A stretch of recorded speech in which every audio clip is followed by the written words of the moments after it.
চাই যে নাইম মামার সাথে কানা মামা অনেক ভালো। আমরা যে আন্দোলন করেছিলাম আমাদের এটা আশার বহির্ভূত হয়েছে।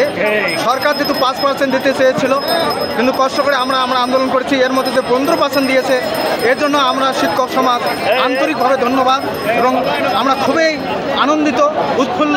আমরা বাড়িতে আমাদের ছেলে মেয়ে স্ত্রী রেখে এসেছি, তারা অনেক আশায় আছে, তারা ফোন দিচ্ছে যে কি খবর। আমরা খুব আমরা এখন মেসেজটা দিয়েছি বাসার মধ্যে যে আমরা জয়ী হয়েছি ইনশাআল্লাহ, আমাদের বিজয়ের পথ উন্মোচিত হয়েছে। এই জন্য সরকারকে অসংখ্য ধন্যবাদ জানাচ্ছি।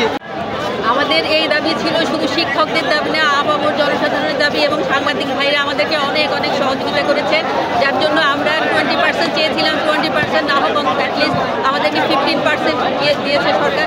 এই জন্য এই পুরো বাঙালি জাতির পক্ষ থেকে অনেক ধন্যবাদ সব সাংবাদিক ভাইদেরকে এবং আমাদের শিক্ষা উপদেষ্টা থেকে শুরু করে উপদেষ্টা মুশকিল সবাইকে।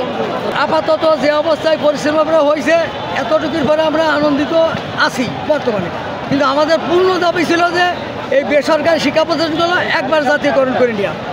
আপনারা শিক্ষা প্রতিষ্ঠানে পাঠদানে ফিরে যেতে যাচ্ছেন কবে?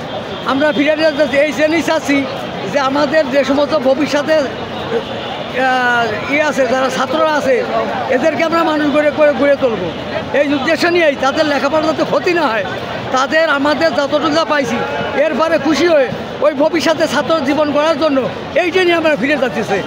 বর্তমান প্রেক্ষাপটের যে অবস্থা বাংলাদেশের আর্থিক সংকটের, এই জন্য আমরা শিক্ষা উপদেষ্টা, প্রধান উপদেষ্টা আমাদের যা দিয়েছে, এই জন্য আমরা দেশের দিক তাকাইয়ে আমরা এই দাবিটা আমরা মেনে নিচ্ছি।